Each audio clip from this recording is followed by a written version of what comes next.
Hi, I'm Professor Alexa Chu, and I teach at the University of North Carolina School of Law. And I'm Professor Rachel Gurvich, also from the University of North Carolina School of Law. This video will cover quotations, alterations, and omissions in legal writing. These are the rules and conventions that apply when you want to quote precise language from a case, statute, or other legal authority. Even though you'll often want to use a quote, sometimes you might only want to use part of a sentence, or you might want to make changes to the quoted language to fit more organically in the prose of your document. Today, we'll be going over some of the Bluebook rules that tell us how to format and manipulate quotations and indicate to legal readers that we've omitted or changed something from the original source. If you're also using core grammar for lawyers, like our students are, this video is consistent with the lessons in that program. All right, so some background. Quotations happen a lot in legal writing. This video does not address whether you should quote, just how to do it conventionally. So like citations, your quotations need to fit in with the words that you write in your document.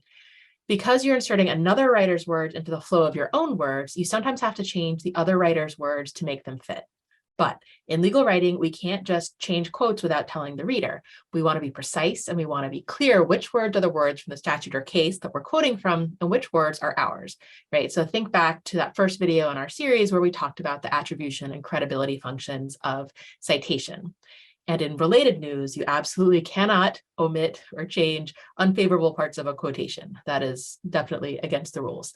All right, so the potential problem we're facing here, right, is that as a writer, like we might have two pieces that don't fit together, right? My own words as the writer and the quoted language from the other author, which is also was also written for a different context. Right, so sometimes those pieces, they fit easily together. Sometimes those pieces, they do not. And so to address this problem, we can change our words so that the quoted language fits better, but we can also change the words in the quoted language so that the quoted language fits better. In fact, we can do both. But for this video, we're just focused on changing the quoted language so that it fits better. But remember that you can also adjust your own words to help the quote fit in.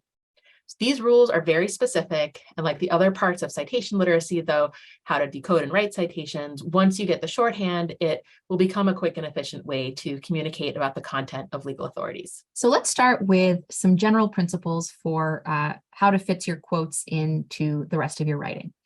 So first, your quotation needs to stand on its own as a sentence, or it needs to fit into a sentence made up of not quote words. Sentences begin with a capital letter and they end with a period, or less frequently exclamation points or question marks. In legal writing, this is true of prose sentences, citation sentences, and sentences that are made up of or incorporate quotations. You can change a quotation to leave out parts that aren't relevant to what you're saying, but again, remember, you cannot change the meaning of a quotation.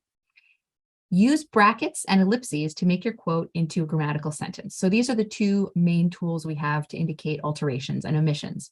So we use ellipses to show that words have been omitted from the original language, and we use brackets to show that letters, punctuation, or words have been changed from the original language, or that letters have been omitted from the end of a word. And we'll go into more specific examples of all of these in a minute. If you finish adjusting your quote so that it fits with your text, count how many words it is. If it's under 50 words, carry on. But if it's 50 words or more, format the quotation as a block quote, which we'll talk about at the end of this video. All right, so let's start with omissions, and we'll use this quotation from a North Carolina criminal case to go through some examples, first of omissions, and then Rachel will talk us through alterations and block quotations. So to omit an entire word or phrase from the middle of a quoted sentence, phrase, or clause, use an ellipsis always. So here we have a sentence, and here we have a phrase or clause. So we're going to start with the sentence, and here's the ellipses right here in the middle of the sentence. And this is showing the omission of the words after defendant is and before constitutionally entitled. So that grayed out text has been omitted, and we're showing it to the reader with this ellipses. In the phrase or clause, we're not doing a whole sentence here in the quotation, right? The whole sentence it's mostly the writer's own words, and then there's just this kind of quote nugget at the end. And the ellipses here shows the omission of the words discovery of. All right, so then to omit the beginning or end of quoted sentences, this is just sentences, for the end of a quoted sentence, use an ellipsis. So here we have this sentence and it's shorter, you'll notice, and this one, it stops after the word discovery. And then the rest of this is omitted, which is shown with these ellipses, ... But then you will see there is a fourth dot. What is that fourth dot? That fourth dot is a period, the period that is the end of the sentence. So this sentence goes word, quote marks, words, words, ... That's the ellipses, and then a period, and then the end of the quotations. Right, but when you are omitting stuff from the beginning of a quoted sentence, don't use an ellipsis. Instead, change the first letter from lowercase to uppercase and show that change in brackets. All right, and then to omit the beginning or end of a quoted phrase or clause, right? So we're no longer, this is not a whole sentence, this is just a phrase or clause. And here the phrase or clause from our original quote is this, constitutionally entitled. You just put quotations around constitutionally entitled. You just put quotations around the phrase. There are no ellipses leading into or out of the quotation. Look how much nicer this looks, fits in a lot nicer without all these extra dots. So that's how you do omissions. All right, so now let's talk about how to change certain things, how to make alterations in the quoted language. So first, to change the case of a letter, use brackets.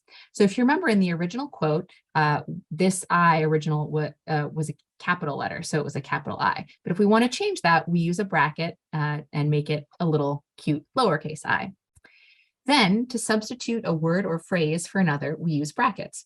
So here in the original quotation, we see that it says the district court because that was written in a particular context. And here we want to make it slightly more general. So we want to make it a rule that talks about a district court. So I've made that change with a bracket and indicated, which indicates the change from the original, and my new word is inside the bracket. To add a word or phrase, we also use brackets. So here, we originally had the original jurisdiction of the district court. And here, instead, we wanted to say of a North Carolina district court, because for whatever reason, the writer wanted to highlight that in this instance. So we have indicated that using, again, brackets. Finally, to insert or omit a letter at the end of the word to then make it fit in better with the not quoted language, again, we use brackets. So here, my sentence is, there's no statutory discovery for criminal defendants charged with misdemeanors within the original jurisdiction of the district courts, right? We went with a plural construction here, and so we wanted a plural at the end, whereas the original quotation ended in the singular, ended with the T. So now we've added the S and indicated so with brackets. And then here, no mere technical requirement. This indicates to me that originally this might have said requirements, but I have omitted that language. Just to note, the highlighting here is to make this obviously more visible, but when you are doing your own documents, you don't need to include the highlighting too. All right, so the final topic for today is block quotes. So this, just so we know, this is the quotation we were looking at before formatted as a block quote. So that should give you an idea of what we mean.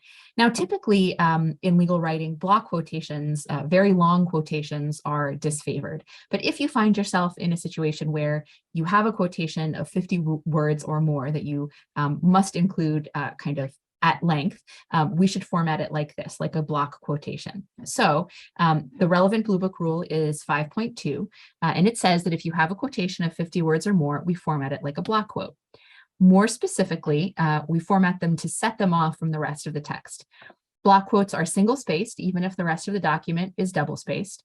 They're indented on both sides, and the accepted convention is an indent of ½ an inch on either side. They're justified, meaning that both sides form straight vertical lines, right? Here, it's all lined up instead of kind of more raggedy edges like here. And then afterwards, the citation is on a new line that's all the way to the flush with the side of the page. So this is not indented, and it's also not snuggled up to the rest of the quote up there. So just as a reminder, if you want an example, you can look at that up here. And finally, Block quotations should not actually be surrounded by quotation marks, even though they are quotations. There's a whole separate set of rules about when you've got a quote within a quote, but if that's the world you're living in, then maybe rethink that. All right, and that's the end of our video, and you'll be able to see this handout in the comments in the caption of this video. Thanks.